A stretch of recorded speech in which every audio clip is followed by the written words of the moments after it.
If you're looking for that perfect fix of banter, analysis, and ridiculous conversation, look no further than the Road Trippin' Podcast.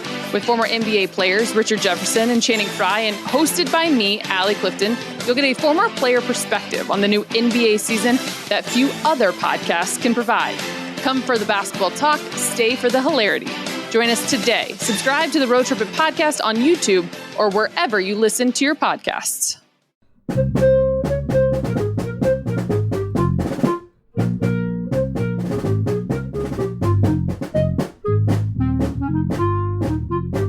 Hey everyone, welcome to The Final Four is Not on the Schedule. I'm your host Eric, alongside with expert analyst Rod. Thanks for joining us on the best MSU basketball podcast featuring in-depth recruiting, game matchup, and post-game analysis. We dive deep to give you the best tools to enjoy the Spartans and impress your friends and family.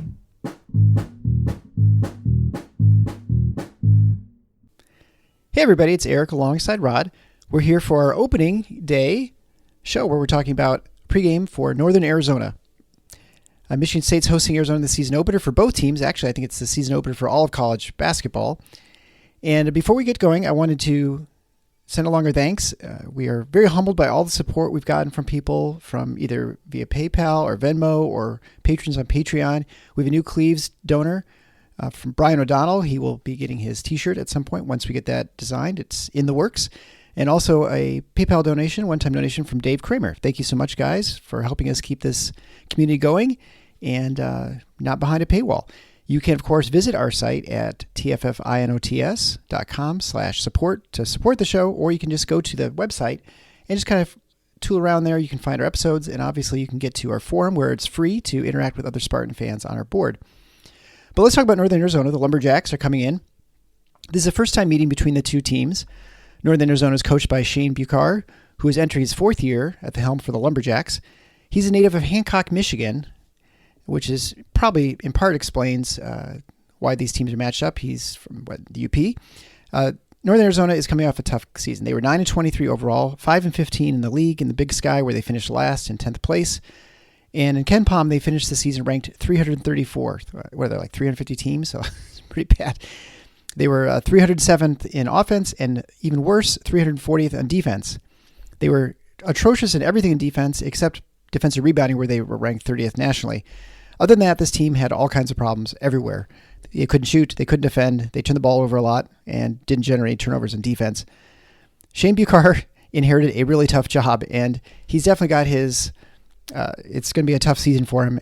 Although they are returning all five starters, it's sort of like the old joke. The good thing is we have all five guys returning. Right. The bad news is all five guys returning. Yeah, this is a very tough job.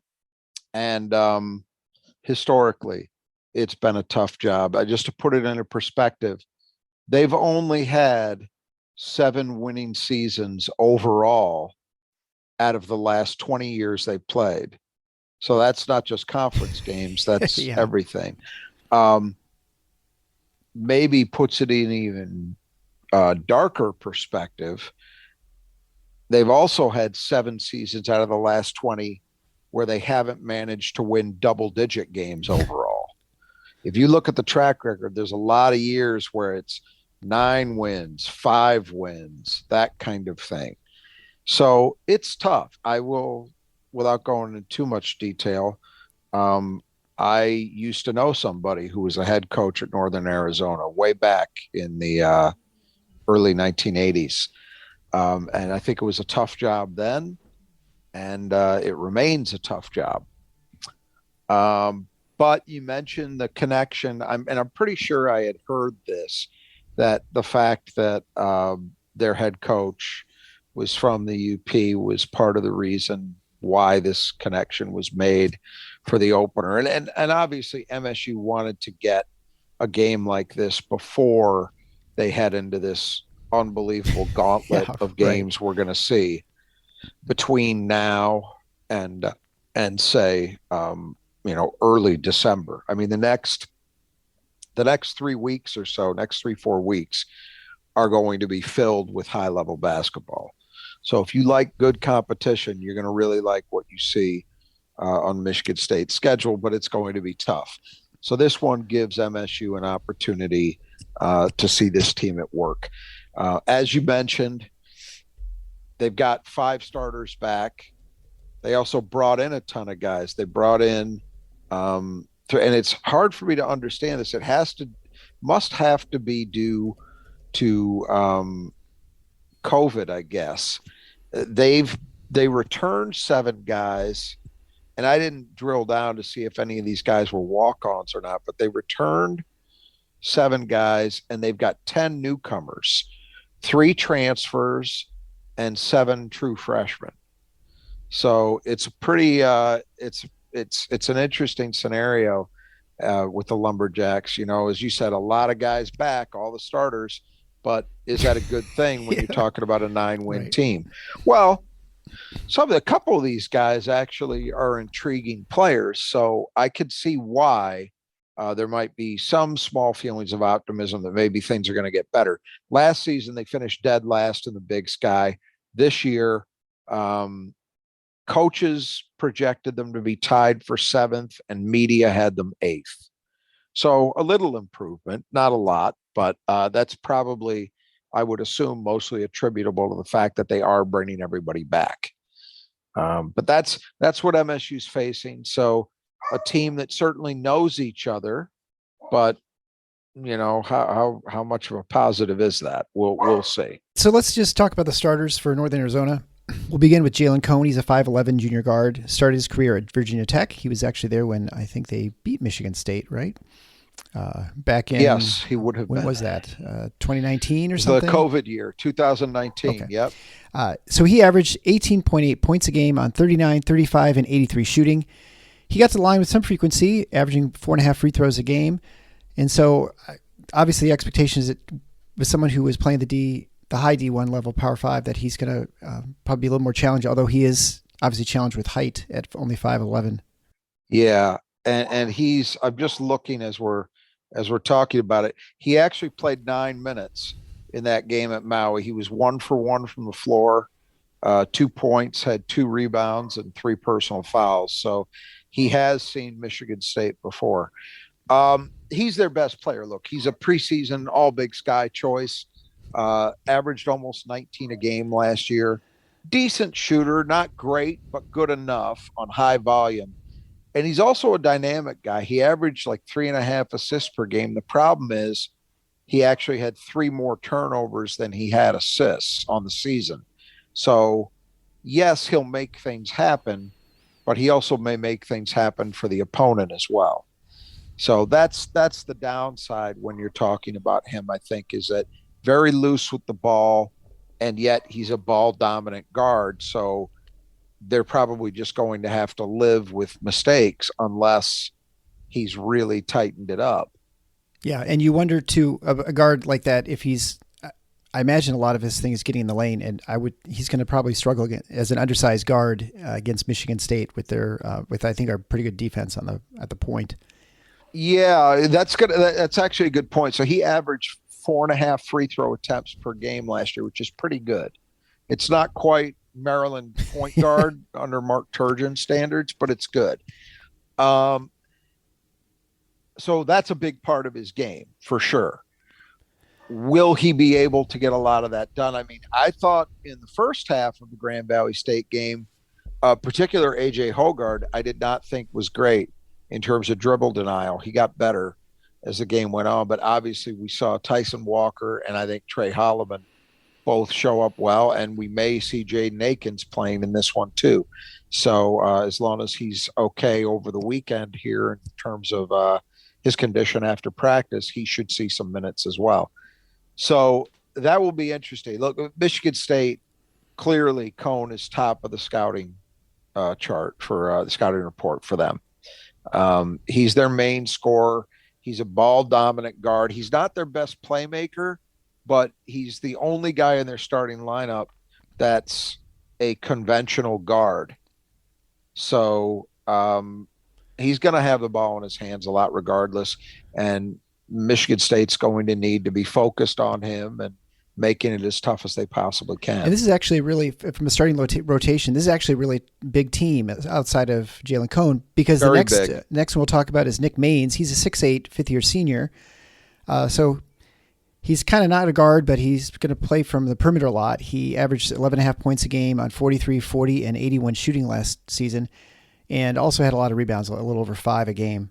Right. This was not a great 3-point shooting team. I think they were sub 35% as a team. Not horrific. It was shockingly, which tells you probably as much as you need to know about Northern Arizona. That was one of the things they did best, where they were in like the 150s nationally. Other than defensive rebounds, is for those who might be familiar with KenPom, there's a kind of a color shading. If you're really good in an area, it's green. And if you're really bad, it's red. And then there's shading in between. There's a whole lot of red on the Northern Arizona profile. But this kid is actually the one really, really legitimately good 3-point shooter that they have coming back. So he will, and he was their second leading scorer. So he will be important to their attack as well. But as you said, not really a conventional guard. Cohn's really the only one. So I wonder, and we'll get into this maybe a little bit when we get into the keys, you wonder with the kind of ball pressure and maybe more aggression than we're used to seeing from Michigan State's guards that we saw in the Grand Valley game.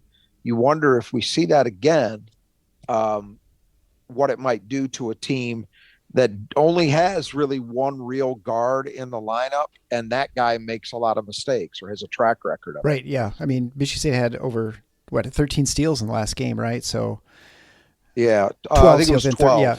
No, 13 steals and 12 blocks or something. 13. Yeah, because it was 13. They had 3 guys with 1 apiece, and then Hogard and Walker combined for 10. Exactly. So, which is crazy. All right, so let's talk to the next players. Keith Heyman, he's also he's 6'7" junior. He averaged 9.8 points a game on 36, 36, and 55 shooting. So he'll obviously be, I guess, another person who may be able to be a little bit of a threat at the perimeter. Another guy who will be looking to help them from deep. Yeah. And then Carson Tout, 6'7", also 235-pound sophomore. He was had a good season last year as a freshman. He averaged almost 8.5 points a game on 49% from the floor. He was not an outside shooter, though, but he was terrible at the line at only 46%. Although we did not mention it in the last game, that was one of the worst free throw performances I've ever seen by a team coming against Michigan State, when Grand Valley was shooting 9% from the line until they hit their last 2. But anyway, then Carson Tout also led the team in rebounding with almost 9 a game. And he had a lot of assists too, 3.7 a game, so a 2-to-1 assist to turnover ratio for someone who I'm assuming is playing the 4 probably. He is, and this is a guy I'm actually kind of interested to see, because you don't typically see guys with his profile, and to be that effective that young. He's actually his 3rd year in the program. He's a redshirt sophomore, but still only his 2nd year of actually playing. Pretty impressive. He's definitely a point forward, and it's not those assist numbers are not by accident. From what I understand about how Northern Arizona plays, they truly do try to play through him a lot. So, if you think about guys like, and there aren't a lot of examples of this, but obviously Draymond Green was a guy who played that way for Michigan State. If you think about how Wisconsin played when they had Ethan Happ, they ran a lot through him. I think this kid has a roughly similar role, if not exactly the same thing going stylistically. But, also intriguing that, sometimes you'll see that. And I mentioned Green and Happ specifically because they're good comparison points in this sense, in that they were actually legitimately big guys. Sometimes when I think of point forwards, the first guy I think of is really the first guy who came into vogue doing that, Scottie Pippen with the Bulls. Scottie Pippen was a small forward, obviously. But to see a guy who also leads your team in rebounding, that's an interesting trick to turn when you lead your team in rebounding and assists. And the fact that he doesn't make a lot of mistakes, that ratio is pretty good, at 2-to-1. So he's an intriguing player to me. We'll see what they get from him in this game. Yeah, and finally for starters, Ezekiel Richards. He's 6'10", 250-pound junior, started 19 games last year, and averaged 4.8 points a game, 3.8 rebounds a game, and a block a game, and shooting 52% from the floor and 81% from the line. Yeah, legitimately a big body. I mean, a Big Ten sized 5-man. So that's a positive for Northern Arizona. Not huge production, but solid season a year ago. He wasn't a consistent starter, but he did start. I think they played 31 games and he started 19 of them. So, more than half the time he was the guy. And then we'll talk about the reserves. First would be Xavier Fuller. He's a 6'5" transfer wing from South Dakota. He averaged 9.5 points a game last season and shot 42% overall, but only 26% from three, which at South Dakota probably means you don't see the floor a whole lot. Yeah, well, he did play a lot, but yeah, not much shooting success. He's an interesting situation in that he actually played high school basketball for his now current coach at Northern Arizona. Oh. So that's I found that interesting to see that there was that history, and that's one of the reasons why when he decided to grad transfer, he opted to come to Northern Arizona to play for his old coach. They need, as I said, they don't have much in the way of actual guards, so at least returning. So they needed to add some guys that, even if they're not point guards, could just give them more usual guard play, conventional guard type players. And he definitely fits in that category, and he will be a guy that plays a definite role for them. Next would be Liam Lloyd. He's a 6'5" junior transfer from Grand Canyon, son of Arizona coach Tommy Lloyd. Only averaged 0.7 points a game last season, and I guess unclear what the difference will be moving to a different venue. Yeah, he did have 10 points in their exhibition. So I do, and they seem to be sold on him. In fact, Northern Arizona's coach mentioned in an article I read that he would have recruited Lloyd out of high school if he committed early to Grand Canyon. Yeah. So by the time he signed on as part of Northern Arizona's staff, he said, "Yeah, I would have been all over him, but he was already committed, so there wasn't really an opportunity." So I think he's got a chance to get into that playing group as well. Finally, would be Trent McLaughlin. He's a 6'5" transfer wing from Central Connecticut. He averaged 5.8 points a game and shot 40% from three. And so, he may be one of the answers at the perimeter for this team. Yep, same thing. They're gonna bring these three transfers in. They're all kind of actual wings, and good size, 6'4", 6'5" range. And they have a need for that, and if you can actually hit threes, so much the better. Yeah, and so then the freshman class is huge, like you mentioned earlier. There's 7 freshmen coming in. I guess it's sort of a crapshoot as to who's going to be on the floor a lot. The ones we guess would be Oakland Fort, Jack Wickstroll, and Diego Campesano. Fort's a point guard, right? Yeah, I'm basing that on the minutes that they played in their exhibition game. So it is a guess, but it's a slightly educated guess. Yeah, well, and it's hard without, you can use the KenPom are certainly helpful, but until you have an idea how a team plays, you don't really know why someone's turning the ball over a bunch. Is it because they're throwing into the stands, or is it because they're driving the lane and getting stripped, or, it's hard to know what the problems are to sort of make sense of the numbers sometimes. I would assume that a big part of it is that they just have not been playing a lot of guys that are actually ball handlers by trade. Yeah. Right? When you've got a lineup, we talked about the size, which is true, but the flip side of that is you only have one natural guard, and he's not really proven to be particularly reliable. So it's kind of easy to understand on the surface. Now, whether all these additions, one of the freshmen, Fort, is actually another point. He's a point guard. So that gives them another option that maybe they didn't have last season. We'll see if those wing transfers they brought in are able to help some. That none of them are really point guards, but you could imagine them improving the overall circumstances maybe a little bit. So we'll see, but yeah, it was a real problem. I mean, when you're bad enough in that area that you make MSU look good, in turnover percentage. That's saying something, and that's the case with this team. And like we mentioned before, right? Like you could, even if you turn the ball over, if you're shooting a high percentage, it's okay, but they're not shooting well either. So yeah, that makes that's a really bad one too. I go back to the KenPom, a lot of red, a whole lot of red. So then let's discuss the 5 keys to the game. Number 1, defensive glass. Yeah, I mean, this is going to be and longtime listeners of our show know that this is the way it tends to go. We tend to find a particular point or two that is important for Michigan State, and it comes up over and over and over in these keys until they address it. And this is where we're starting this season, because I think it's really critical. It's not saying that if Michigan State isn't vastly improved in that area, they can't have a decent season. But I believe it's going to be difficult for them to have a great season if they're not. I think it really limits their ceiling if they can't get significantly better.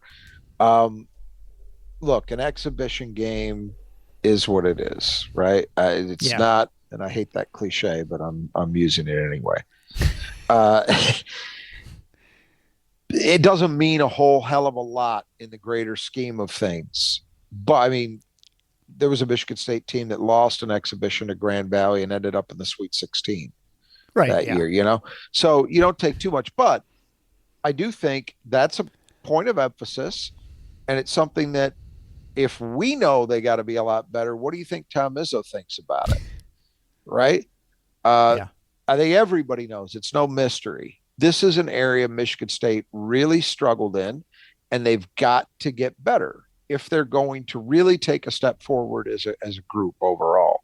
And we have one limited use data point, but it does exist, the performance against Grand Valley. It was not good. Grand Valley had a 33% offensive rebound rate. That's not a disaster number, but it's not a good number.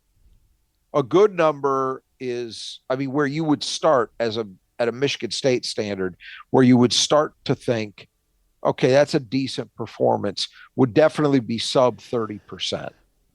And you'd really like to see it in the mid or low 20s. That would be where you'd feel really good about what you did. 33% against a Division II team, it's not a great indicator, Yeah, So absolutely. So we'll see. I think if Jaden Akins is back, and again, he has started practicing. Izzo has said the standard is, can he do these, 3-4 consecutive days of practice without having a pain management issue? And if he can, then he'll play. He didn't say how much he'll play. I doubt he'll start, which is where we expect him to end up eventually. But we'll see how much he plays, if he does in fact play.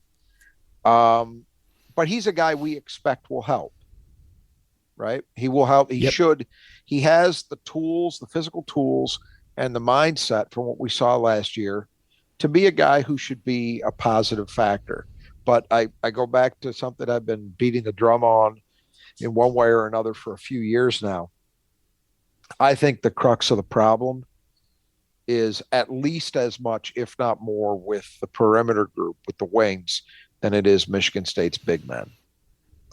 And until that gets better, until those guys, so we're talking about, the Pierre Brookses, the Malik Halls when he's playing the 3, the Jaden Akins, these people, until you start seeing them really doing the job, it's going to be hard for Michigan State to get a lot better. Yeah, I agree. And I think, it was a little bit encouraging to see that Hoggard had, I think, 5 rebounds last game too. So at least, that's where and he's 6'4". You should expect him to get some, right?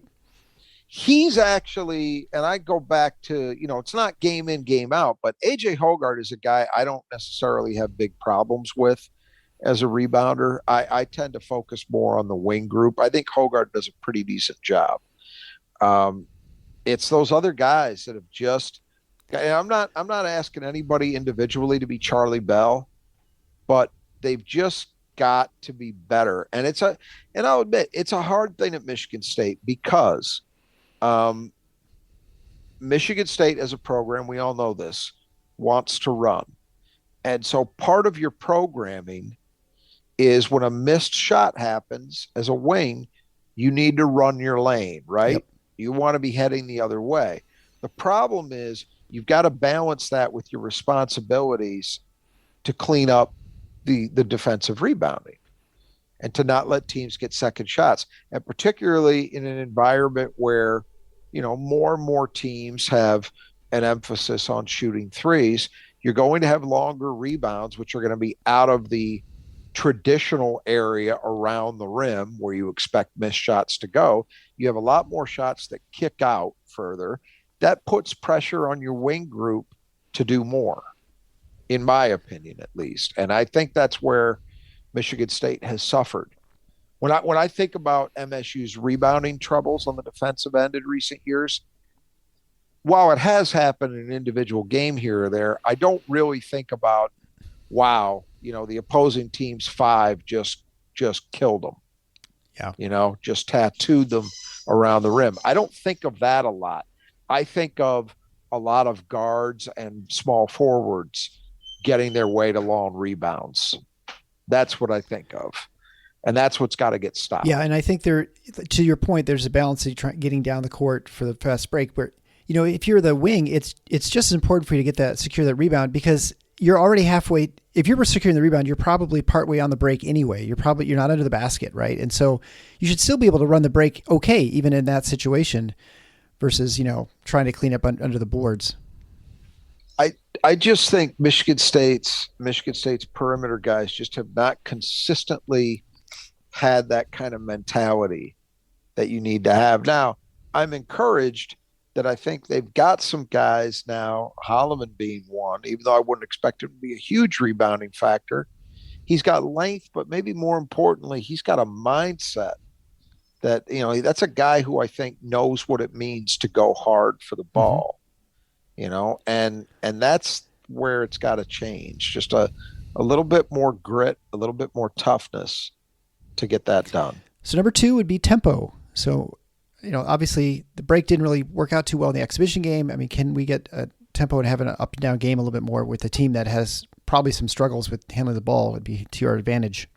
Well, that's what's going to be interesting to me. So conventionally, what we think about with the Michigan State break is need to do a good job getting clean defensive rebounds and then pushing the ball off makes. Yep. Right. But there's a couple things going on here. So one is the clean rebounds. I went back and looked at that box score in the Grand Valley game, and what really disturbed me going back to the defensive rebounding is Grand Valley had 9 team rebounds. So most of our listeners probably know what that means, but a team rebound is where the ball goes off somebody.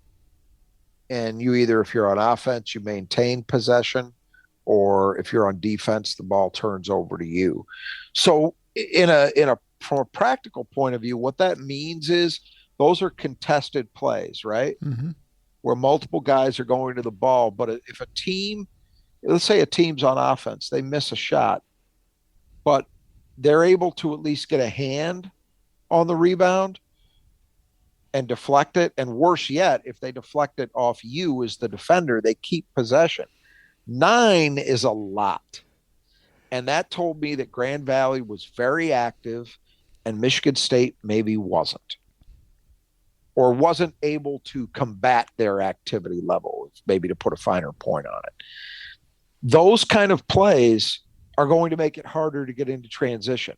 It's not just even about getting defensive rebounds. It's about getting clean defensive rebounds. Because if it's a contested defensive rebound, that makes it harder to get an advantage going back down the floor, right? If you have a hard time securing it. So that's where Michigan State's got to be better to get the break going. On the flip side, we said Northern Arizona last year, turnover-heavy team, right? Michigan State in the game against Grand Valley, as much turnover generation with their guards as I think I've ever seen.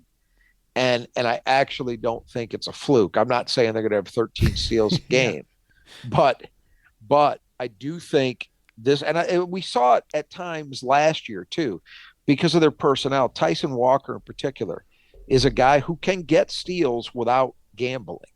He can get steals and still be playing defense the way Izzo wants it played. I think Trey Holloman could be that kind of guy. AJ Hogard has a knack for it at times. So they've got some play. Jaden Akins when he's back. So they've got some guys who can do that. It could be that in this game, turnover generation is actually what helps get Michigan State into transition, which is not their normal equation. But it might be in this kind of matchup where you got a team that's got a history of being loose with the ball and a group of guards that maybe are a little better with their hands than we typically see at Michigan State. So next key would be staying aggressive, and that specifically Walker, Hall, and Hauser. Yeah, Tyson Walker I thought was great in the Grand Valley game. I love the way he played. We talked about it. I can't recall one situation where he passed on a shot that I thought he should have taken. And boy, I mean, pick a game last year and you could probably count at 3 or 4 occasions in every game where he passed on open looks. He was not doing that. And the word Izzo has been more effusive in his praise around Tyson Walker's offseason than anybody else on the team. He's the guy who always gets mentioned first. And I could see why. Watching him play that Grand Valley game, if he plays with that mentality the rest of the season, I will take whatever the results are, because I'm confident enough in who he is as a player that if he has solved that aggression issue, he'll be fine. He'll be better than fine. The other two guys you mentioned, Hall and Hauser, I guess I didn't think Joey wasn't aggressive. He was in foul trouble. He couldn't do much. But I thought when he was in there playing, I thought he was looking for a shot. You know, he was trying to do things. Malik Hall had kind of a very Malik Hall game, kind of absent for a lot of the first half. And then in the second half, he really showed up in stretches. And they played through him a little bit in the post and got good results out of it, blah, blah, blah. And Malik also showed the full range of what he can do. I think he hit 3 triples, if I remember correctly. He at least hit 2. Yeah, he was 3 of 5, yep. Yeah, and yet he was also effective in the post. You know, he's got that. I know last year we talked about his post game reminds me a little bit of Aaron Henry's. The way where he could get the ball facing up on the perimeter and then kind of slowly work his way into post position. It's methodical, but it's very effective if you've got a guy who's patient enough to do it. And Malik at his best is. So he showed the good side, but again, you look back at it, you say, well, where was he in the first half? That can't be. Michigan State, for them to be at their best, Malik Hall needs to be a guy who you walk away from a game thinking, boy, he was engaged the whole way. He was a presence the entire time he was on the floor. And that doesn't mean he goes out and scores 35 a night, but it does mean that you don't see these long stretches where he's just invisible. That's what Michigan State really can't afford. They need him to be a more consistent presence, even if he's not scoring, just as a guy who the opponent has to deal with as a threat. You know, when you kind of disappear, it makes it too easy on the opponent.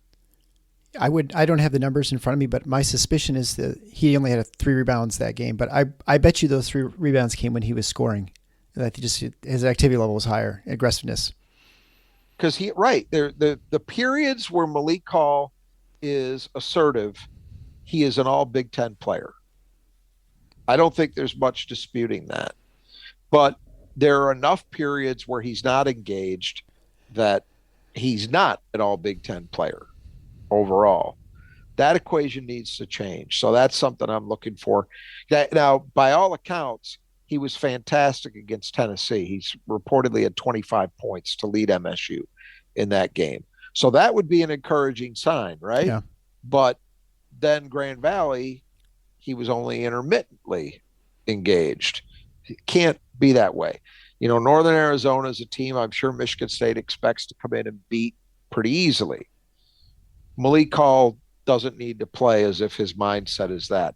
He needs to play as if it's Gonzaga. Yeah, right. Absolutely. Yeah, because this is your tune-up, obviously. So then we already touched this in a little bit, but number 4 key would be ball pressure. And I think, you look at the guards, obviously, getting all those steals. And I feel like the only difference I'd say between Walker and Hogard is more of a guy who strips you, and then Walker's a guy kind of pokes it out. And that, yeah. Off the ball. Yep. Whereas Tyson actually takes it from the guy he's guarding. Yeah. I think that's true. I'm going to be interested to see. I didn't feel like I was watching a different program, but it just felt like Michigan State's guards in that Grand Valley game were just a little more aggressive, playing a little higher line defensively, and that's intriguing because I think they've got guys who could do that. Here's another way that it matters, and this is maybe a little more of a subtle point. But, all the worry about the 5 spot, right? Yeah. One of the big reasons people worry about that, of course, is they have visions of what happened too often to MSU in the post against these gargantuan opposing 5s, right? Yeah. Well, how do you combat that if you don't have a Xavier Tillman, you don't even have a Marcus Bingham, who might be, but especially let's go with Xavier Tillman. You don't have a guy who can body up one-on-one and bring stiff opposition against an opposing 5. What do? Well, the most obvious way, and the first thing most fans think about is, well, you can double. Mm-hmm. Okay, well, we know Tom Izzo doesn't like doubling, and historically, he does it only as a last resort because he's just not, again, it goes back to the ball pressure stuff, right? He's not a guy who wants to gamble, and doubling is gambling in a sense, because if you can beat the double, somebody's got an open shot,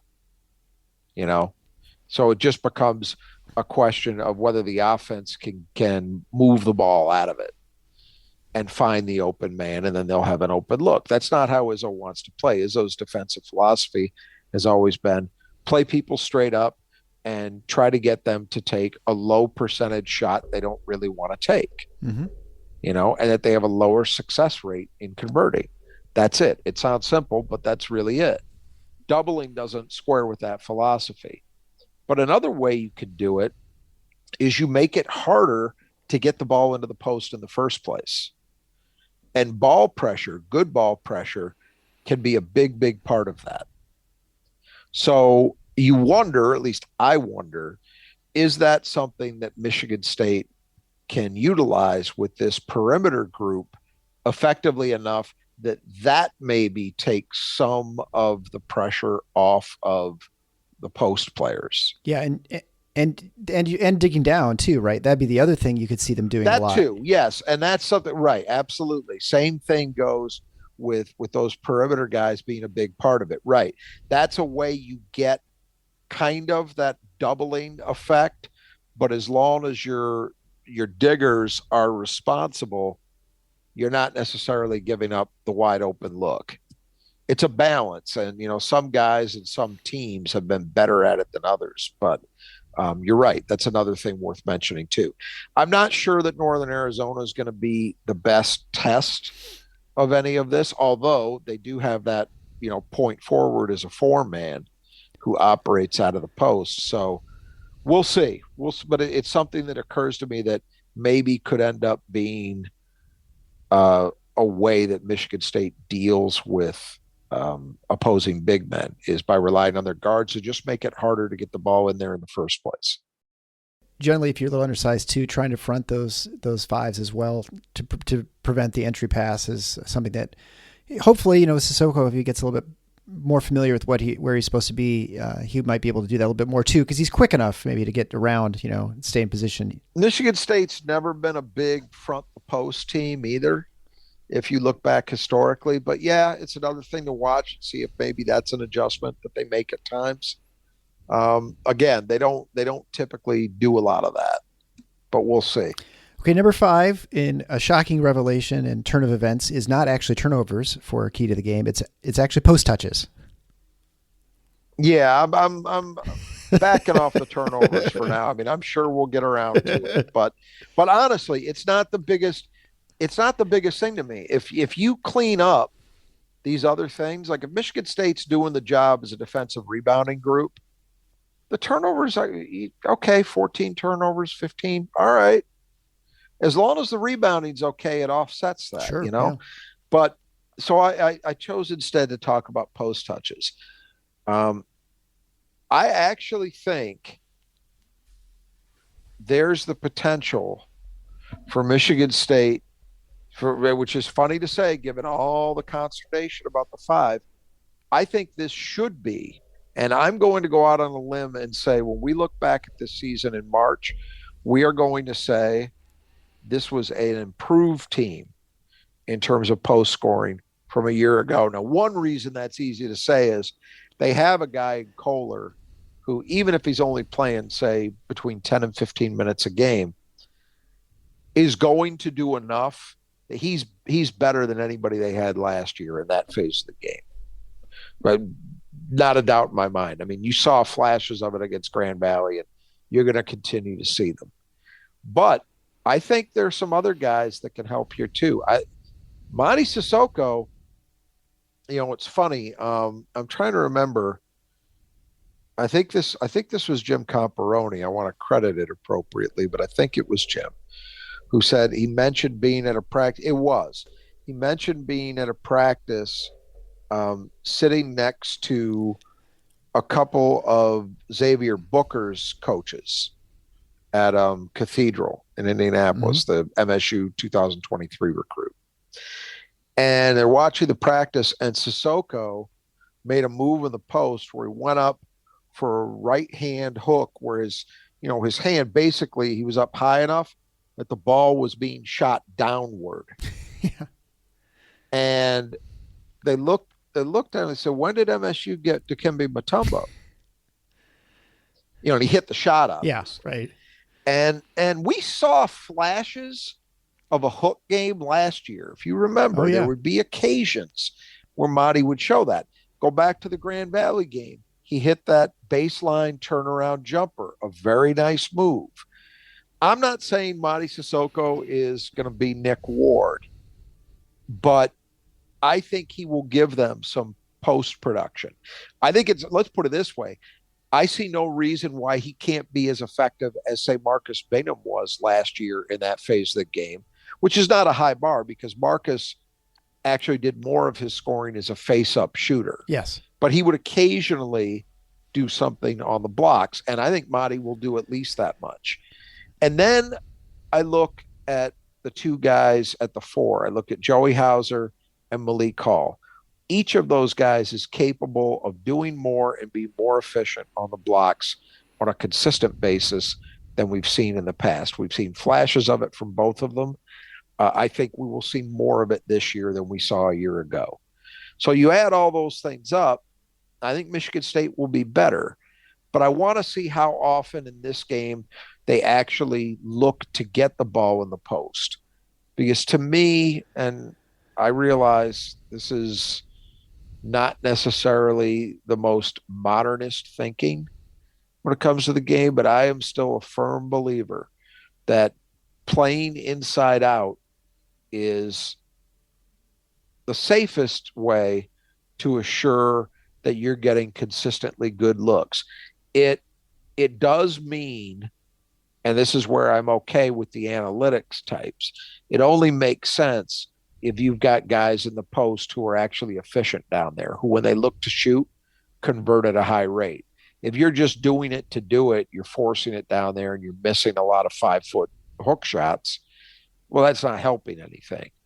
But if you're sufficiently efficient, it really is a great way to play because you force defenses to contort, to account for what you're doing inside, and that's going to lead, generally speaking, to better quality looks on the perimeter when you can kick it back out and move the ball. And I think when you look at the team last year, I mean, you had Marcus Bingham, who, to your point, he was not a post scorer. He would, face up, but he's always like 8-10 feet from the basket. And you think, this guy's like 6'11". Why can't he go inside? I don't know if he just didn't have the strength. And so you really had just Marble who could score inside.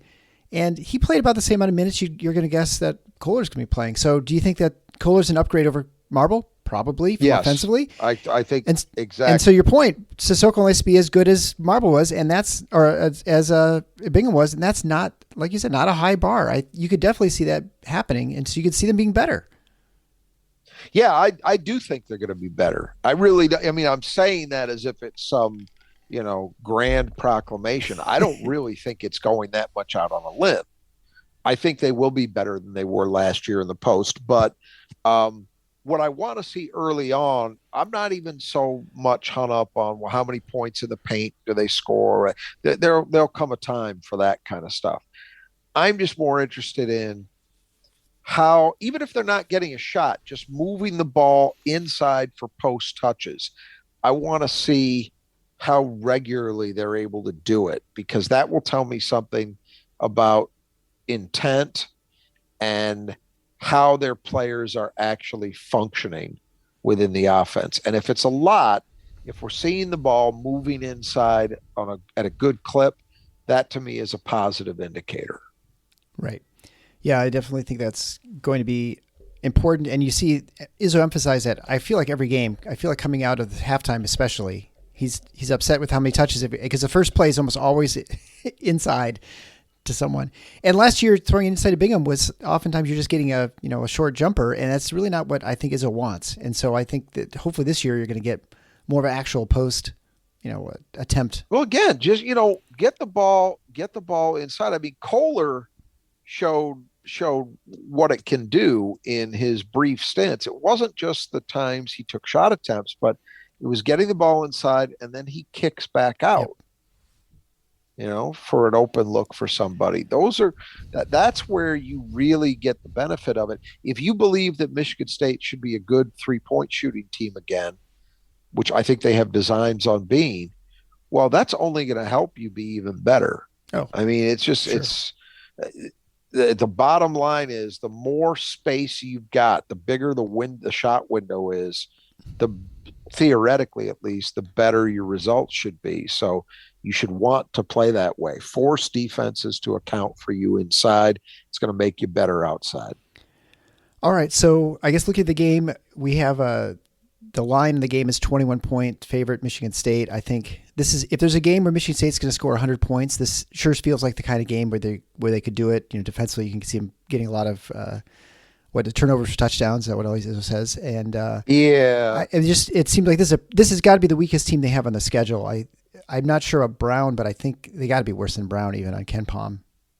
I would, it's funny. They're actually in the preseason. I think they're in the 260s. Oh, okay.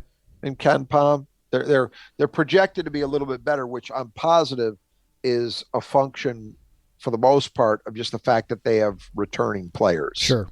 Because part of that equation is always in some way, I mean, it's a little bit of a black box the way he does it, but some of it, I'm sure, is contingent upon returning production. What percentage of your points, rebounds, et cetera, are coming back, because that's generally seen to be a positive. As we said, in this case, maybe not. But yeah, they're expecting to be improved, but your point still may stand. I didn't look at where Brown is, but they'd be the only other team that would be a rival for them. The only thing I would say about the scoring is you just never know in a game like this, do they come in trying to slow the tempo, make it a low possession game, and try to keep it competitive that way. And it's absolutely a truth. It is much easier to slow a fast team down than it is for a fast team to speed a slow team up. Michigan State may get there with turnover creation in this game. It's possible, but it just depends on how Northern Arizona is looking to play. And I don't look in their exhibition game. They scored like 114 points, but they were playing. I think it might have even been like an Indian reservation opponent. Okay.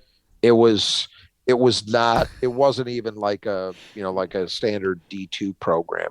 They won by like 50 points. They broke 100. I don't know what to conclude from that in terms of how they'll look to play against Michigan State. Well, we know they can score, I guess. Well, against that opposition, yes, yeah. but we don't know what it's going to look like against an opponent with a pulse. I'm pretty sure if Wisconsin could play 100 games, they'd never score 100, no matter who they're playing. I don't know. That's probably, yeah. But that's what I mean. Think about it. How often do you see somebody, even if Wisconsin gets beaten, even if they get beaten by a decent amount, how often do you even see somebody break 80 against them? Right, them? exactly. If that is what you do, is play patiently, you're 98 times out of 100, you're probably going to be able to keep the game relatively slow paced. At least it's an easier thing to do than the converse. I always feel like, and I don't know the mentality of these coaches who come in on these, pay for play games, where you're getting paid by the opponent to come in and lose, right? You got to coming in thinking your chance of winning is 1 in 1,000 or something like that, or 2 in 1,000. I mean, it's very, very low. And so do you just say, let's just work on our game, and however we normally play, we're just going to play the best we can of the way we play? Or do we try and change who we are in order to pull off an upset? I mean, I would tend to think that you're probably, especially the season starting at 0-0, you're probably just trying to play your game and just see how you do against really good competition, as opposed to trying to have some sort of crazy game plan. That is the eternal question. And the answer to that is it depends on who you're talking about. Different coaches tend to approach it differently, and they might also approach it differently depending upon where they are in the game. Oh, sure. They might say, you know what, let's try to give ourselves a chance to win and see how it goes. And then if it's not happening, then we kind of revert to working on our own stuff. And, we don't worry so much about whether that's ideal from a game plan perspective. But I think most coaches enter these games wanting to try to win. Oh, and sure. So that means in a matchup like this, well, there's one equation really. And the one equation is you slow it down, you make it a low possession game. You hope you're hitting your threes, and you hope Michigan State isn't. And then you're trying to give yourself a chance in the last 5 minutes that you've got something to play for, right? It's rarely successful, as you pointed out, in these games. These kind of matchups, typically the talent will eventually win out. And, it's not like look, if we were talking about a Montana or a Montana State from the Big Sky, who are teams that have been in the higher end of the standings there in recent years and are expected to be so again. All right, that kind of team might actually have a real chance where you say, oh, yeah, look, if we can just slow this thing down and give ourselves a chance late, you would look at it and say, all right, they might have a chance to do that. Maybe. Northern Arizona, it's harder to envision for a variety of reasons. But, it'll be interesting to see what kind of tempo the game is played at. That's for sure. This is, if you had to circle a time when maybe Steven Izzo scores before he finishes his collegiate career, this would certainly be one of the higher opportunities games. In a regular season game, yes. This would be Steven Izzo, Nick Sanders, Davis Smith watch. Yeah. Yeah, boy, I tell you, Izzo, I thought when he shot that 3 against Grand Valley, there wasn't anyone within 12 feet when he started going up for that 3, and it got blocked still. It was pretty amazing, that guy. The window of time for shot release is a different thing depending upon who you're talking about. Yeah, no. And it looked like he had a really open look, and then it just didn't go. I feel like the guy who came out and blocked it was in the box. I don't think he was even he closed quickly, and it's tough being 5'9". I can feel that. Well, but here's what it goes to show you. The difference between even a guy who might be a reserve at the D2 level and a guy let's be honest, Steven Izzo is not even a conventional walk-on no. at a Michigan State, right?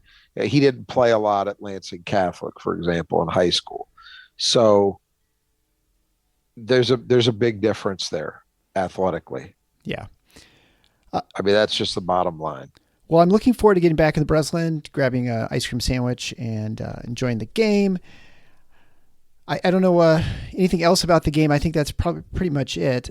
We'll just kind of see how things go, and until we get a couple games under belt, we're not going to really know what this team can do, because Grand Valley, it's still a little bit weird lineups. I know Izzo said he played straight. He didn't really. We don't know how much Akins is going to play. Our expectation is he won't start, so probably the same starting five as the Grand Valley game. And long term, as I think we touched on it in the last one, that's going to be the really interesting question, is whenever the point is that Jaden Akins is truly back to being Jaden Akins, whether that's immediately, which I kind of doubt, or whether it's, later in November where you feel like, all right, he's essentially 100% ready to go in all respects, conditioning, health, whatever. What does Michigan State do? Because you have a very interesting conundrum with this Akins, Hall, Walker, Hauser group. I think Sissoko is safe at the 5 for now. Hogard is going to be your 1, but the 2, 3, and 4 starting, right, is going to be very interesting. And I think I posted this on our message board, but I really do believe it. I think where you end up has as much or more to do with the psychology of these players and who can handle and embrace and thrive in a sixth man role versus who might feel they need to start to be at their best. It's going to be as much about that as anything else, because you can make arguments any direction among those 4 players that you want to. I mean, there's an argument that says, look, Tyson Walker is probably your best pure offensive player on the perimeter in terms of scoring. Mm-hmm. And I'd buy that. Malik Hall might be your best player, period.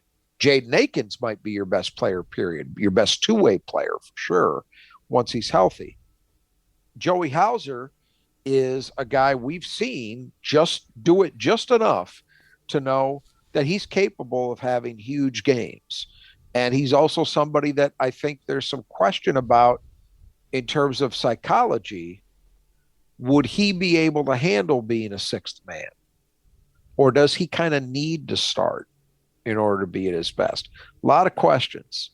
And that's what we're going to see Izzo start to figure out as we move through this month. Yeah, the question will be, can you change your starting lineup without making people feel like, if you make it matchup dependent, like, oh, we're going up against a smaller team or big, maybe you feel like it's more advantageous to start Walker over Akins or something like that. But you expect all 6 of those to kind of split that. Well, I should say those 3 or 4 to play those 3 positions.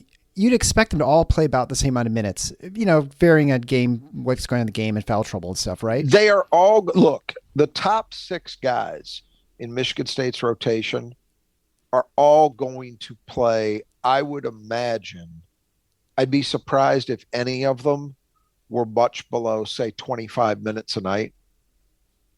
Those guys are going to play a lot. They'll all 4 of those guys, I would expect, will play, let's say, more minutes than Mady Sissoko probably plays.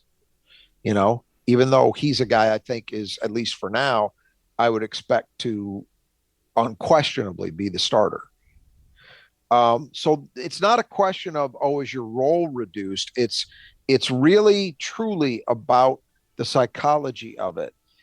Some guys, if you think back, the classic example is the first one in Izzo's career. Morris Peterson, as a junior, was pretty clearly MSU's second best player behind Mateen Cleaves. But he and was clearly, and this is no disrespect to Jason Klein, who started at the 3 that year, Morris Peterson was clearly a better player than Jason Klein. But he came off the bench. And he came off the bench because he gave Izzo something in that role that he wanted. And I think Izzo determined he would be able to handle it better and give MSU more than maybe Jason Klein would as a reserve. And they would then get the best out of Jason Klein if he were starting. That worked. And he's had other guys over the years that have thrived in a reserve role. Draymond Green is a sophomore. You might have been able to make a case that he should have been starting. But he didn't. And he thrived in that role, gave MSU a real weapon off the bench. So it's got to be a guy who embraces it, and as often as not, that's also going to be a decision made in conjunction with maybe another guy not being able to be as effective in that role, kind of needing to start games for whatever reasons. And by the way, I want to be clear in saying this. I am not of the opinion or under the impression that any of what we're talking about here is an ego deal. Right.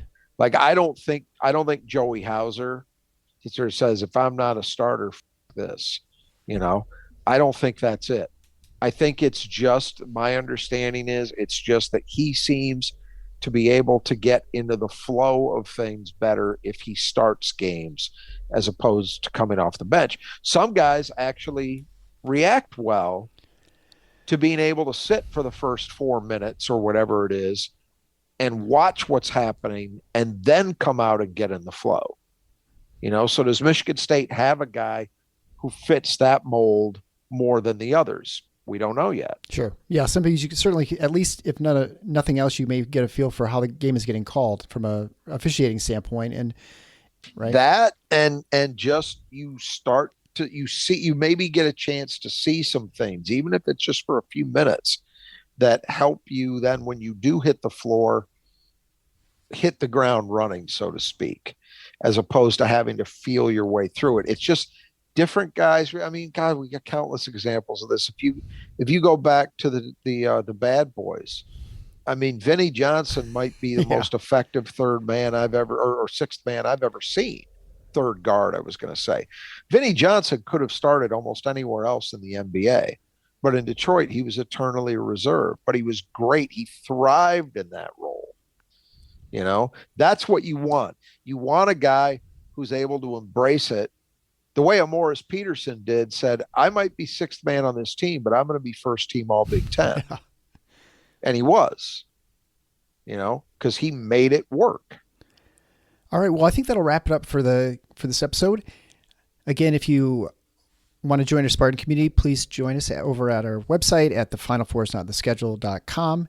There you can sign up for free to our forum message boards like Rod was referring to there, having discussions about minute allocation and other things we're talking about, certainly that are going on in the Spartan world.